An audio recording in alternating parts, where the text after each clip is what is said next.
Pemirsa, Majelis Ulama Indonesia mengeluarkan fatwa baru, yaitu rumah yang dihuni dan sembako tidak layak dikenakan pajak berulang. Sementara itu, pemerintahan Presiden Prabowo sudah menerapkan aturan bebas pajak bagi masyarakat kelas bawah.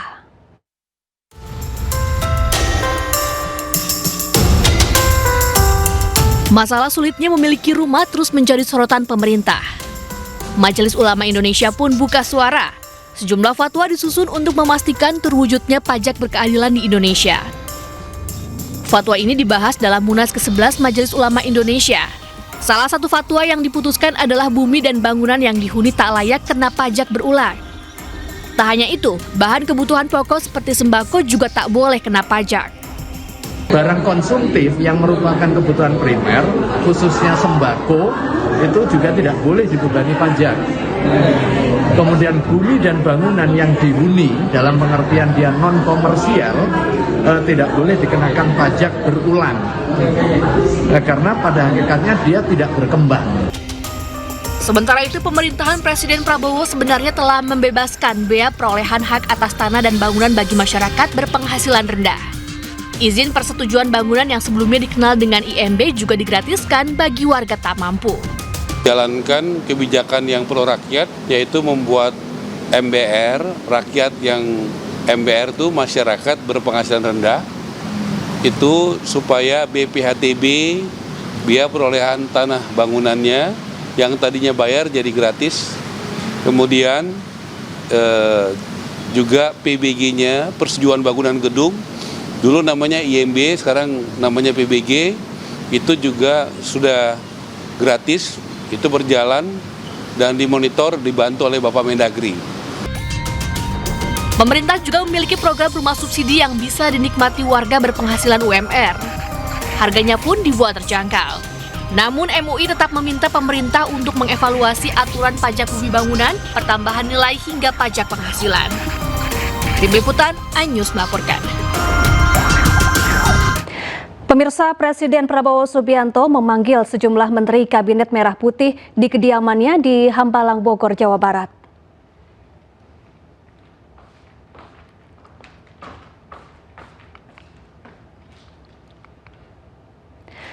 Pertemuan berlangsung Minggu siang dan membahas berbagai agenda strategis, diantaranya terkait tindak lanjut Satgas, penertiban kawasan hutan, penertiban kawasan pertambangan, dan pelanggaran di sektor kehutanan. Pertemuan ini dihadiri Menteri ESDM, Menteri Hukum, Menteri HAM, Menteri Pertahanan, Menteri Sekretaris Negara, Sekretaris Kabinet, Jaksa Agung, Kapolri, Panglima TNI, Kepala BPKP, dan Ketua PPATK.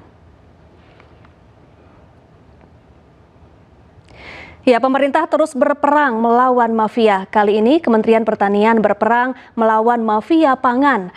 Tak lagi dioplos, kali ini beras asal Thailand diimpor masuk secara ilegal ke Indonesia.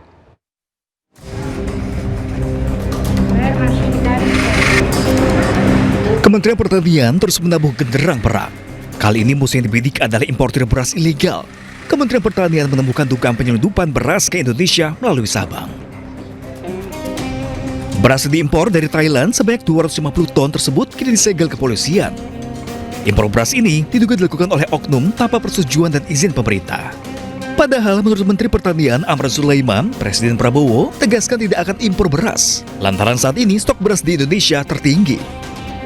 Bahwasanya ada beras masuk di Sabang itu 250 ton tanpa izin dari pusat, tanpa persetujuan pusat.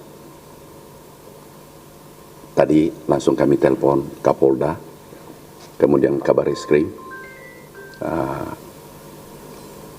kemudian Pak Pangdam, langsung disegel. Ini berasnya nggak boleh keluar. Saat ini kita beras kita, stok kita tertinggi, tapi ada beras masuk tanpa seizin pusat. Tak hanya impor beras ilegal, praktik mafia pangan juga terjadi dalam berbagai cara. Kementerian Pertanian menemukan adanya monopoli pasokan beras hingga membeli gabah kering panen di atas harga pasar. Tujuannya bukan untuk kepentingan petani, melainkan untuk menyapu bersih pasokan gabah di lapangan. Perang melawan mafia pangan akan terus dilakukan. Peran Bulog pun akan diperkuat untuk mematahkan dominasi mafia pangan. Tim Liputan iNews melaporkan. Ya, di tengah tingginya harga bahan pokok, ratusan ibu-ibu menyerbu pasar sembako murah di Pasuruan, Jawa Timur. Gubernur Jawa Timur Hovifah Indar Parawansa memastikan stok bahan pangan aman hingga Ramadan tahun depan.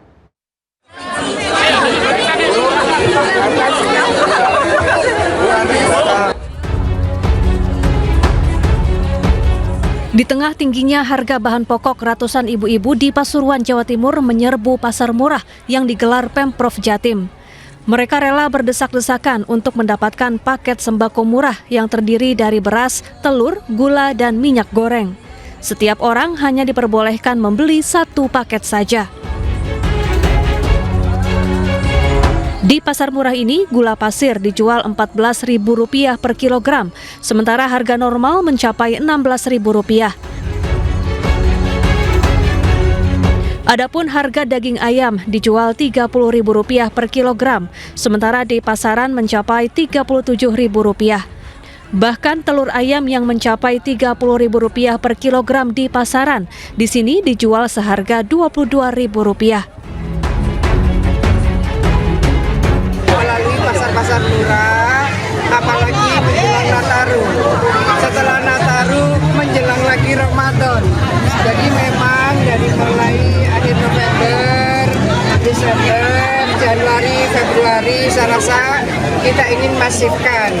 Bupati Wali Kota boleh mengusulkan di titik mana.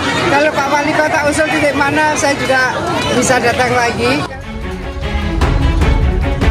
Pemprov Jatim juga menjamin stok ketersediaan bahan pokok aman sampai tahun depan. Dari Pasuruan, Jawa Timur, Jaka Samudra, iNews melaporkan. Cuaca ekstrim yang melanda sejumlah wilayah Indonesia berdampak pada kenaikan harga sayur mayur di pasar tradisional Kota Bandung. Saat ini harga cabai rawit meroket hingga Rp80.000 per kilogram.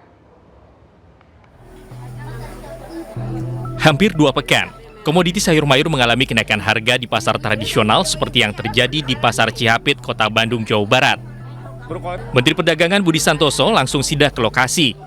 Menurut Budi, pemerintah akan berkoordinasi dengan pihak terkait untuk menekan harga yang naik kembali normal. Ada yang naik, ya nanti kita koordinasi dengan Pak Wali Kota juga, dengan asosiasi, dengan pemasok, biar semua harga stabil, terutama menjelang Tahun Baru dan Natal ya. Pedagang beralasan kenaikan terjadi akibat pasokan barang yang minim dari para petani karena dampak dari cuaca buruk yang melanda sejumlah wilayah di tanah air. Bu? Mungkin karena hujan terus daripada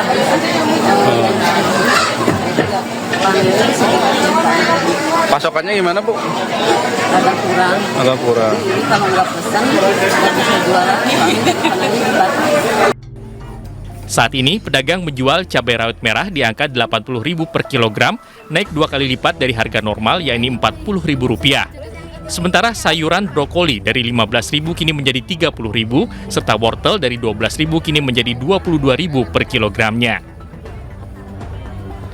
Dari Bandung, Jawa Barat, Billy Maulana Finkran, iNews melaporkan. Pemirsa, setiap dini hari, area parkiran dan taman stasiun Cikarang berubah jadi penginapan darurat para pejuang rupiah. Mereka bukan tunawisma, melainkan pekerja keras yang terpaksa bermalam karena keterbatasan transportasi.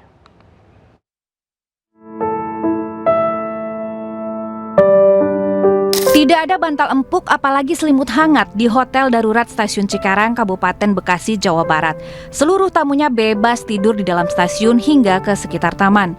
Pemandangan penumpang KRL yang menginap di Stasiun Cikarang ini karena mereka tak ingin tertinggal keberangkatan kereta pertama atau terlewat keberangkatan KRL terakhir.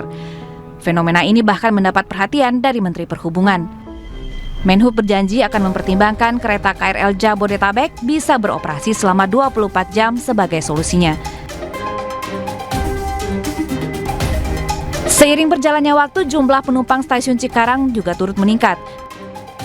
Namun kenaikan jumlah penumpang ini ternyata tidak diiringi dengan penambahan rangkaian kereta serta jumlah keberangkatan.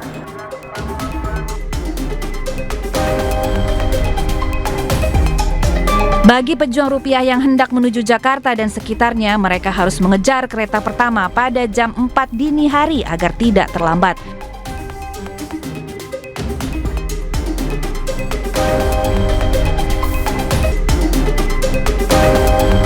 Namun berbeda bagi pekerja lembur, mereka tak bisa lagi menaiki kereta pemberangkatan terakhir. Sedangkan untuk menggunakan moda transportasi lain tentu saja harus merogoh kantong lebih dalam.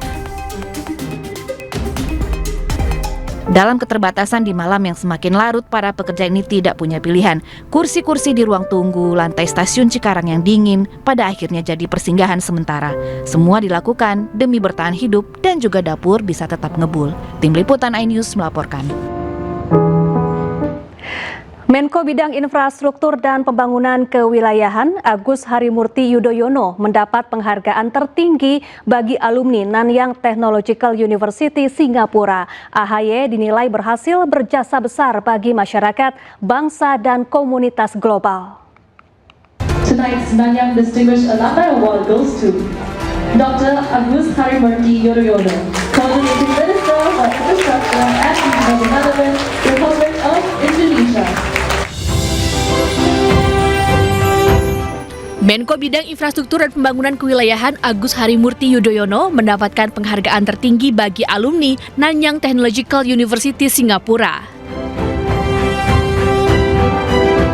AHY dinilai berhasil berkontribusi luar biasa bagi masyarakat, bangsa, dan komunitas global, yakni dalam bidang pertahanan, pelayanan publik, dan pembangunan nasional.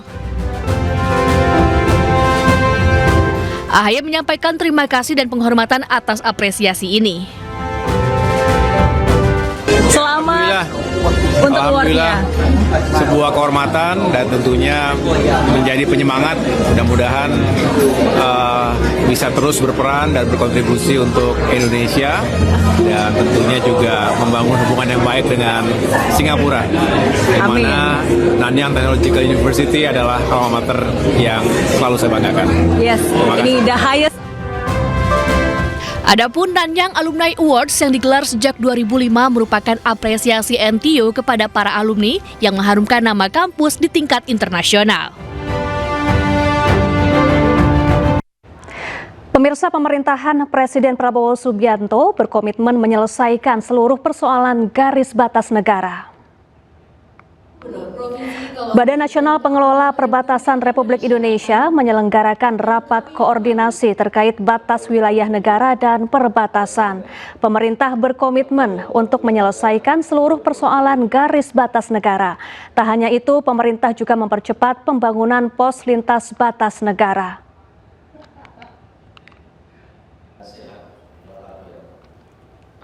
Untuk menegaskan garis batas itu, garis batas perbatasan antara kita dengan tetangga. Yang kedua, kita akan membangun PLBN, pos lintas batas negara di tiap-tiap tempat tertentu. Dan ketiga, mengembangkan pertumbuhan ekonomi, pertumbuhan masyarakat yang ada di perbatasan supaya dia tidak terlalu berimbang, tidak terlalu tertinggal, dan dia akan berimbang dengan daerah-daerah lain, termasuk juga untuk bisa menahan diri untuk tidak berhubungan dengan di luar, mengembangkan ketergantungannya kepada negara. Ada pemerataan, keadilan, pembangunan. Otomatis kalau masyarakat sejahtera di perbatasan akan menjadi sentra ekonomi baru. Banyak potensi kita. Kemudian yang kedua juga memiliki dimensi keamanan, pertahanan. Karena kalau masyarakat sejahtera, nasionalismenya kuat ya, di perbatasan otomatis menjadi bumper kita, buffer zone. Menteri Agama Republik Indonesia Nasaruddin Umar meresmikan Sekolah Tinggi Agama Konghucu Indonesia negeri pertama di Indonesia. Di kampus tersebut terdapat program studi pendidikan agama Konghucu dan program studi komunikasi penyiaran Konghucu. Menteri Agama Republik Indonesia Nazaruddin Umar meresmikan Sekolah Tinggi Agama Konghucu Indonesia Negeri atau Setiakin pertama di Indonesia. Kampus ini siap menampung mahasiswa yang ingin berkuliah di program studi pendidikan agama Konghucu dan program studi komunikasi penyiaran Konghucu. Fasilitas utama kampus meliputi gedung rektorat, bangunan peribadatan Konghucu, dan 2 bangunan Kifudian, serta fasilitas pendukung seperti gerbang utama, kantor kelenteng, bangunan utilitas, area parkir, jogging track, pos jaga, dan powerhouse. Dengan lahirnya Sekolah Agama Konghucu diharapkan ikut membantu menciptakan kesadaran moral spiritual kepada segenap warga bangsa Indonesia. Harap nanti akan lahir scholar Konghucu di tempat ini yang kemudian akan ikut membantu untuk menciptakan kesadaran moral spiritual kepada segenap warga bangsa Indonesia. Sekolah Tinggi Agama Konghucu Indonesia Negeri atau Setiakin yang berada di Kota Pangkal Pinang dibangun di lahan seluas 29.430 meter persegi. Dari Pangkal Pinang, Bangka Belitung, Haryanto, iNews melaporkan. Wakil Presiden Gibran Rakabuming Raka memberikan perhatian lebih terhadap kemajuan Artificial Intelligence atau AI. Dalam pidatonya di Forum Konferensi Tingkat Tinggi G20 di Afrika Selatan, Gibran soroti ketimpangan dalam teknologi AI.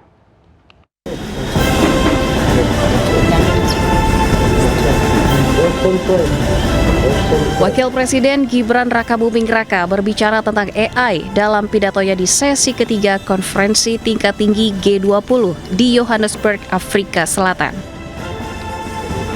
Di depan para pemimpin dunia, Wapres Gibran soroti ketimpangan teknologi dalam AI. Lantaran saat ini AI terkonsentrasi di perusahaan milik beberapa negara maju. AI will define economic strength for decades to come.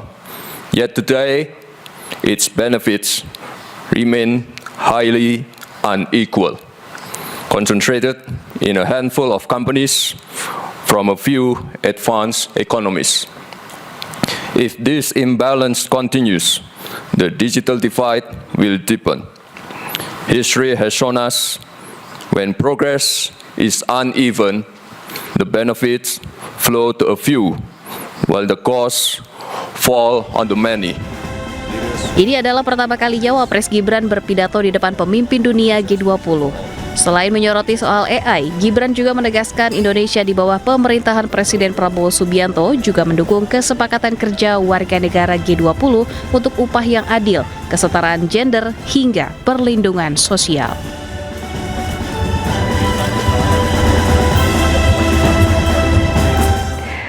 Pemirsa, Indonesia mengirim 996 atlet untuk berlaga di SEA Games 2025 Thailand Desember mendatang. Indonesia menargetkan meraih 80-an medali emas guna menempati peringkat 3 besar SEA Games 2025. Sejumlah persiapan terus dimatangkan jelang pesta olahraga bergengsi Asia Tenggara SEA Games 2025 yang akan berlangsung di Thailand. Kontingen Indonesia akan mengirimkan sebanyak 996 atlet yang akan mengikuti 48 dari 51 pertandingan cabang olahraga. Menteri Pemuda dan Olahraga Erick Thohir menyebut sejumlah cabang olahraga berpotensi mendulang medali emas seperti angkat besi, panahan, bulu tangkis, akuatik, atletik, judo hingga taekwondo. Sementara di cabur sepak bola putra ditargetkan bisa memboyong medali perak dan putri diharapkan mampu menyumbang medali perunggu. Saya berharap ya tentu dengan kita mengikuti 48 cabang dari 51 ya kembali kita bisa sesuai dengan target. Dan tentu jumlah atlet yang kita kirimkan juga ini masih ranking 4 dari total keikutsertaan di SEA Games. Pertandingan SEA Games 2025 dinilai penting bagi Indonesia karena hasil ini akan menjadi bahan evaluasi besar pemerintah. Jika memenuhi target, atlet akan mewakili Indonesia di SEA Games berikutnya maupun jenjang yang lebih tinggi seperti Asian Games 2026 di Jepang dan Olimpiade 2028 di Los Angeles. Kontingen Indonesia diharapkan mampu menduduki peringkat 3 besar dengan target torehan 80-an medali emas. Dari Jakarta, Salam Pulungan, Jimmy Jasin, iNews melaporkan. Sebuah turnamen memancing digelar di sebuah pulau yang indah di Kalimantan Timur. Selain panorama yang indah, keragaman ikan yang ada di pulau ini juga menjadi incaran para peserta. Dan pemirsa, informasi ini sekaligus menutup Pemimpin Rakyat hari ini. Temukan informasi-informasi terbaru lainnya di www.inews.id. Dan cuplikan tayangan berita iNews dapat Anda saksikan di kanal YouTube @official_inews. Saya Syafaati Suryo dan kerabat kerja yang bertugas pamit undur diri. Pemimpin rakyat, pemimpin beraksi, rakyat awasi. Sampai jumpa.